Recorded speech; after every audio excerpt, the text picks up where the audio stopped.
ಜನಕಲ್ಯಾಣ ಸಮಾವೇಶದಲ್ಲಿ ಕೇಂದ್ರದ ವಿರುದ್ಧ ಸಿಎಂ ಸಿದ್ದರಾಮಯ್ಯ ಕುಡಿಕಿದ್ದಾರೆ. ಗ್ಯಾರಂಟಿ ವಿಚಾರವನ್ನ ಪ್ರಸ್ತಾಪಿಸಿ ಮೋದಿ ಸರ್ಕಾರದ ವಿರುದ್ಧ ಗರಂ ಆಗಿದ್ದಾರೆ. ಒಕ್ಕಲಿಗರನ್ನ ಬೆಳೆಯೋದಕ್ಕೆ ಬಿಡ್ತಾ ಇಲ್ಲ ಅಂತ ಎಚ್ಡಿಡಿ ವಿರುದ್ಧವೂ ಕೂಡ ಕಿಡಿಕಾರಿದ್ದಾರೆ. ಇದೇ ಸಂದರ್ಭದಲ್ಲಿ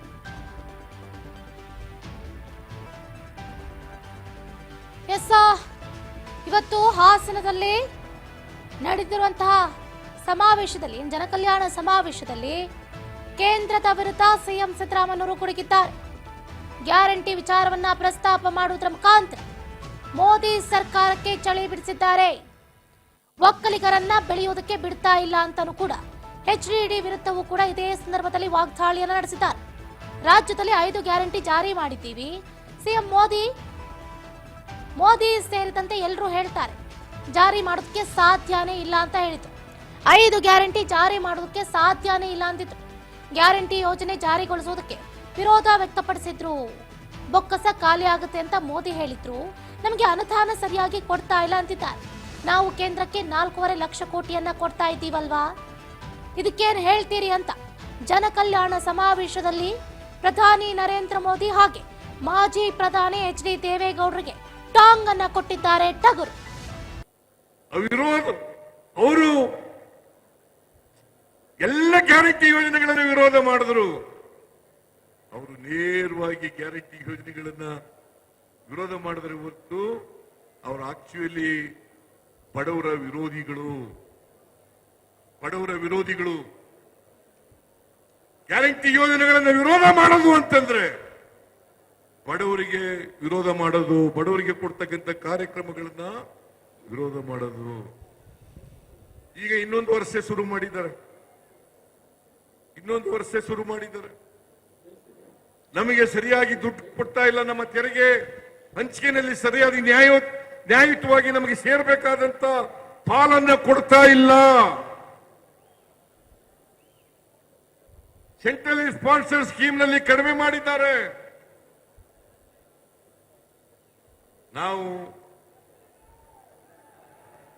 ನಾವು ಒಂದು ತಿಂಗಳಿಗೆ 4.5 ಲಕ್ಷ ಕೋಟಿ ತೆರಿಗೆಯನ್ನು ಕೊಡ್ತಾ ಇದ್ದೀವಿ ಕೇಂದ್ರಕ್ಕೆ.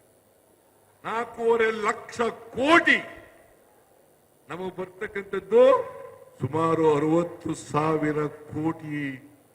₹1 ತೆರಿಗೆ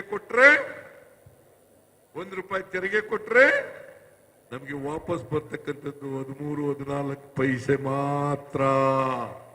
ನಾನು ಕೇಳ್ತೀನಿ, ಮಣ್ಣಿನ ಮಕ್ಕಳಿಗೆ, ರೈತರ ಮಕ್ಕಳಿಗೆ, ರೈತರ ಪ್ರತಿನಿಧಿಗಳಿಗೆ ಇಷ್ಟೊಂದು ಅನ್ಯಾಯ ಆಗ್ತಾ ಇದೆಯಲ್ಲ ಮಿಸ್ಟರ್ ದೇವೇಗೌಡ್ರೆ. ಯಾವತ್ತಾರು ಕೇಳಿದಿರೇನ್ರಿ? ಕುಮಾರಸ್ವಾಮಿ ಮಂತ್ರಿ ಆಗಿದ್ದೀಯಲ್ಲಪ್ಪ, ಯಾವತ್ತಾರು ಕೇಳಿದ್ದೀಯ? ಹೇಳಿಲ್ಲ. ಮೇಕೆದಾಟು ಯೋಜನೆಗೆ ಚನ್ನಪಟ್ಟಣದಲ್ಲಿ ಹೇಳುದು ಅನುಮತಿ ಕೊಡಿಸ್ಬಿಡ್ತೀನಿ ನಾನು ಅಂತ. ಕೊಡಿಸಿ. ನಮಗೆ ಬೇಕಾದ ಬೆಂಗಳೂರು ನಗರಕ್ಕೆ ನೀರು ಬೇಕು, ಬೆಂಗಳೂರು ಜನರಿಗೆ ನೀರು ಬೇಕು, ಬ್ಯಾಲೆನ್ಸಿಂಗ್ ರಿಸರ್ವಾಯರ್ ಕಟ್ಟಬೇಕು. ಕೊಡ್ಲಿಲ್ಲ. ಆಮೇಲೆ ಮಹದಾಯಿ ಯೋಜನೆಗೆ ಈ ಜನಕಲ್ಯಾಣ ಸಮಾವೇಶಕ್ಕೆ ಸಂಬಂಧಪಟ್ಟಂತೆ ನಮ್ಮ political reporter Basavaraj Hoogar desk line ಇಂದ ಜಾಯ್ನ್ ಆಗ್ತಿದ್ದಾರೆ.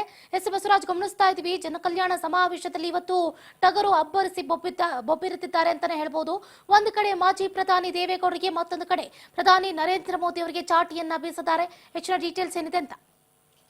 ಚಂದ್ರಕಲಾ, ಇವತ್ತು ಹಾಸನದಲ್ಲಿ ಬೃಹತ್ ಮಟ್ಟದ ಸಮಾವೇಶನ ಕಾಂಗ್ರೆಸ್ ಪಕ್ಷದ ನಾಯಕರು ಹಮ್ಮಿಕೊಂಡಿರ್ತಕ್ಕಂಥದ್ದು. ಈಗಾಗಲೇ ಸಾಕಷ್ಟು ನಾಯಕರು ಆ ಒಂದು ಸಮಾವೇಶ ಉದ್ದೇಶಿಸಿ ಮಾತನಾಡಿದ್ದಾರೆ. ಅದರಂತೆ ಇದೀಗ ಸಿಎಂ ಸಿದ್ದರಾಮಯ್ಯವರು ಕೂಡ ಮಾತನಾಡಿರ್ತಕ್ಕಂಥದ್ದು. ಪ್ರಮುಖವಾಗಿ ಇಡೀ ಅವರ ಭಾಷಣದ ಉದ್ದಕ್ಕೂ ಕೂಡ ಒಂದ್ ಕಡೆ ಮಾಜಿ ಪ್ರಧಾನಿ ದೇವೇಗೌಡರು ಮತ್ತೆ ಎಚ್.ಡಿ. ಕುಮಾರಸ್ವಾಮಿ ಮತ್ತೆ ಪ್ರಧಾನಿ ನರೇಂದ್ರ ಮೋದಿ ಅವರ ವಿರುದ್ಧವಾಗಿ ಸಾಕಷ್ಟು ವಾಗ್ದಾಳಿಯನ್ನು ನಡೆಸಿರ್ತಕ್ಕಂಥದ್ದು. ಪ್ರಮುಖವಾಗಿ ಹಾಸನ ಭಾಗದಲ್ಲಿ, ಅದರಲ್ಲೂ ಕೂಡ JDS ನ ಭದ್ರಕೋಟೆ ಈ ಒಂದು ಭಾಗ ಭಾಗ. ಈ ಒಂದು ಹಿನ್ನೆಲೆಯಲ್ಲಿ ದೊಡ್ಡ ಮಟ್ಟದಲ್ಲಿ ಕಾಂಗ್ರೆಸ್ ತನ್ನ ಶಕ್ತಿ ಪ್ರದರ್ಶನಕ್ಕೆ ಮುಂದಾಗಿರ್ತಕ್ಕಂಥದ್ದು. ಇವತ್ತು ಏನು ಹಿಂದೆ ದೇವೇಗೌಡರು ಮಾತನಾಡಿರ್ತಕ್ಕಂಥ ಕೆಲವೊಂದು ವಿಚಾರಗಳನ್ನ ಇವತ್ತು ಸಿಎಂ ಸಿದ್ದರಾಮಯ್ಯವರು ತಮ್ಮ ಭಾಷಣದಲ್ಲಿ ಪ್ರಸ್ತಾಪ ಮಾಡಿರ್ತಕ್ಕಂಥದ್ದು.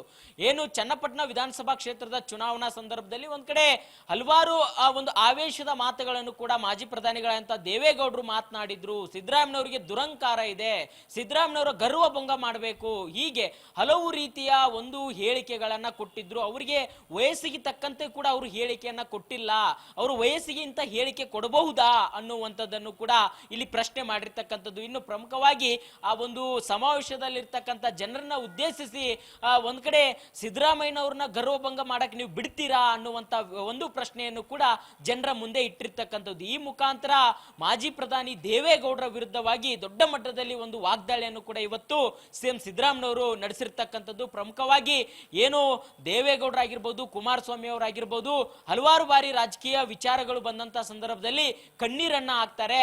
ಆದ್ರೆ ಇಲ್ಲಿ ಹಾಸನದಲ್ಲಿ ಒಂದು ಪ್ರಕರಣದಿಂದ ಎಷ್ಟೋ ಮಹಿಳೆಯರು ಕಣ್ಣೀರ್ ಹಾಕಿದ್ರು, ಅವಾಗ ಯಾಕೆ ಅವರಿಗೆ ಕಣ್ಣೀರ್ ಬರಲಿಲ್ಲ ಅನ್ನುವಂತ ಮುಖಾಂತರ ಪ್ರಜ್ವಲ್ ರೇವಣ್ಣ ಅವರ ಒಂದು ಪ್ರಕರಣವನ್ನು ಕೂಡ ಇಲ್ಲಿ ಎಳೆದು ತರುವಂತ ಪ್ರಯತ್ನಕ್ಕೆ ಸಿಎಂ ಸಿದ್ದರಾಮಯ್ಯನವರು ಮುಂದಾಗಿರ್ತಕ್ಕಂಥದ್ದು. ಈ ಮುಖಾಂತರ ಒಂದ್ ಕಡೆ ಮಾಜಿ ಪ್ರಧಾನಿ ದೇವೇಗೌಡರಿಗೆ ಮತ್ತೆ ಕುಮಾರಸ್ವಾಮಿ ಅವರಿಗೂ ಕೂಡ ಸಾಕಷ್ಟು ಒಂದ್ ಕಡೆ ಒಂದು ಪರೋಕ್ಷವಾಗಿ ಕೂಡ ಟೀಕೆಯನ್ನ ಮಾಡಿರ್ತಕ್ಕಂಥದ್ದು. ಇನ್ನು ಪ್ರಮುಖವಾಗಿ 3 ವಿಧಾನಸಭೆ ಚುನಾವಣೆಗಳಲ್ಲಿ ನಾವು ನಿರೀಕ್ಷೆನೂ ಕೂಡ ಮಾಡಿರಲಿಲ್ಲ, ಅದರಂತೆ ನಿರೀಕ್ಷೆ ಮೀರಿ ನಮಗೆ ಫಲಿತಾಂಶ ಬಂದಿದೆ. ಚನ್ನಪಟ್ಟಣ ವಿಧಾನಸಭಾ ಕ್ಷೇತ್ರದಲ್ಲಿ ನಾವೇ ಗೆಲ್ತೀವಿ ಅನ್ನುವಂತ ರೀತಿಯಲ್ಲಿ ಮಾಜಿ ಪ್ರಧಾನಿ ದೇವೇಗೌಡರು ಕೂಡ ಪ್ರಚಾರ ಮಾಡಿದ್ರು, ಕುಮಾರಸ್ವಾಮಿ ಅವರು ಪ್ರಚಾರ ಮಾಡಿದ್ರು, ನಿಖಿಲ್ ಕುಮಾರಸ್ವಾಮಿ ಅವರು ಕೂಡ ಹೆಚ್ಚಾಗಿ ಸಾಕಷ್ಟು ಮಾತುಗಳನ್ನ ಆಡಿದ್ರು. ಆದ್ರೂ ಸಹಿತ ಅಲ್ಲಿ ಜನರು ಕಾಂಗ್ರೆಸ್ ಪಕ್ಷಕ್ಕೆ ಮನ್ನಣೆ ಕೊಟ್ಟಿದ್ದಾರೆ. 3 ವಿಧಾನಸಭಾ ಕ್ಷೇತ್ರದಲ್ಲಿ ಕೂಡ ಕಾಂಗ್ರೆಸ್ ಪಕ್ಷಕ್ಕೆ ಜನರು ಮನ್ನಣೆ ಕೊಟ್ಟಿರ್ತಕ್ಕಂಥದ್ದು. ಕಾಂಗ್ರೆಸ್ ಸರ್ಕಾರದಿಂದಲೇ ಮಾತ್ರ ಸುಭದ್ರ ಸರ್ಕಾರವನ್ನು ಕೊಡ್ಲಿಕ್ಕೆ ಸಾಧ್ಯ, ಬೇರೆ ಇನ್ಯಾವುದೇ ಪಕ್ಷ ಬಂದರೂ ಕೂಡ ಸುಭದ್ರವಾಗಿರ್ತಕ್ಕಂಥ ಸರ್ಕಾರ ಕೊಡ್ಲಿಕ್ಕೆ ಸಾಧ್ಯ ಇಲ್ಲ ಅನ್ನುವಂತ ಮಾತನ್ನ ಇವತ್ತಿನ ಸಮಾವೇಶದಲ್ಲಿ ಬಹಳಷ್ಟು ರೋಷಾವೇಶವಾಗಿ ಕೂಡ ಸಿಎಂ ಸಿದ್ದರಾಮಯ್ಯನವರು ಭಾಷಣದ ಉದ್ದಕ್ಕೂ ಕೂಡ ಮಾತನಾಡಿರ್ತಕ್ಕಂಥದ್ದು. ಇನ್ನು ಪ್ರಮುಖವಾಗಿ ಚಂದ್ರಕಲಾ ಒಂದ್ ಕಡೆ ಜೆಡಿಎಸ್ ನ ನಾಯಕರನ್ನ ವಿರುದ್ಧವಾಗಿ ಮಾತನಾಡಿದ್ರೆ, ಇತ್ತ ಏನು ಪ್ರಧಾನಮಂತ್ರಿಗಳಂತ ನರೇಂದ್ರ ಮೋದಿ ಅವರ ವಿರುದ್ಧವಾಗಿ ಮಾತನಾಡಿರ್ತಕ್ಕಂಥದ್ದು. ಏನು ರಾಜ್ಯಕ್ಕೆ ನಾವು ಸಾಕಷ್ಟು ತೆರಿಗೆಯನ್ನು ಕಟ್ತೇವೆ, ಆದ್ರೆ ನಮಗೆ ಕೊಡ್ತಕ್ಕಂಥ ಪಾಲು ಮಾತ್ರ ಅದರ ಅರ್ಧ ಭಾಗವೂ ಕೂಡ ಕೊಡೋದಿಲ್ಲ ಅವರು ಅನ್ನುವಂಥದ್ದನ್ನು ಕೂಡ ಹೇಳಿರ್ತಕ್ಕಂಥದ್ದು. GST ರೂಪದಲ್ಲಿ ಸಾಕಷ್ಟು ಹಣವು ನಮ್ಮ ರಾಜ್ಯದಿಂದ ಕೇಂದ್ರಕ್ಕೆ ತೆರಿಗೆ ಹೋಗುತ್ತೆ, ಆದ್ರೆ ಅವರು ಕೊಡಬೇಕಾದಂತ ರೀತಿಯಲ್ಲಿ ನೋಡಿದ್ರೆ ಬಹಳಷ್ಟು ಹಣವನ್ನು ಅನುದಾನವನ್ನ ಕಡಿಮೆ ಮಾಡ್ತಾ ಇದ್ದಾರೆ. ನಮಗೆ ರಾಜ್ಯಕ್ಕೆ ಬರಬೇಕಾಗಿರ್ತಕ್ಕಂಥ ಅನುದಾನವೂ ಕೂಡ ಭದ್ರಾ ಮೇಲ್ದಂಡೆ ಯೋಜನೆಗಾಗಿರ್ಬೋದು ಸಾಕಷ್ಟು ಬಜೆಟ್ ನಲ್ಲಿ, ಕೇಂದ್ರದ ಬಜೆಟ್ ನಲ್ಲಿ ಉಲ್ಲೇಖ ಮಾಡಿದ್ರು ಸಹಿತ ಹಣ ಬಿಡುಗಡೆ ಮಾತ್ರ ಆಗ್ತಾ ಇಲ್ಲ. ಹೀಗೆ ಕೇಂದ್ರ ಸರ್ಕಾರ ಕೂಡ ನಮಗೆ ಮಲ್ತಾಯಿ ಧೋರಣೆ ಮಾಡ್ತಾ ಇದೆ. ಹಾಗಾಗಿ ನಾವು ರಾಜ್ಯದಲ್ಲಿ ನಾವು ಕೊಟ್ಟ ಮಾತಿನಂತೆ 5 ಗ್ಯಾರಂಟಿಗಳನ್ನ ಈಡೇರಿಸಿದ್ದೇವೆ, ಹಂತ ಹಂತವಾಗಿ ಈಡೇರಿಸ್ತಾ ಬಂದ್ರು ಸಹಿತ 5 ಗ್ಯಾರಂಟಿಗಳನ್ನ ನಾವು ಕೊಡ್ತಾ ಇದ್ದೇವೆ.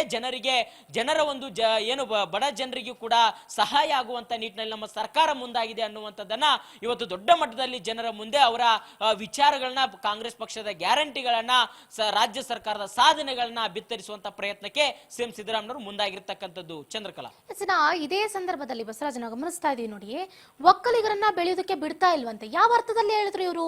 ಒಕ್ಕಲಿಗರನ್ನ ಯಾರು ಬೆಳೆಸ್ತಾ ಇಲ್ಲ ಹಾಗಾದ್ರೆ? ಅಲ್ಲಿ ಗುಮ್ಮಿರೋದು ಎಚ್ ಡಿ ದೇವೇಗೌಡರಿಗೆ. ಯಾವ ಅರ್ಥದಲ್ಲಿ ಒಕ್ಕಲಿಗರನ್ನ ಬೆಳೆಯೋದಕ್ಕೆ ಬಿಡ್ತಾ ಇಲ್ಲ ಹಾಗಾದ್ರೆ ಎಚ್ ಡಿ ದೇವೇಗೌಡರು ಅಂತ?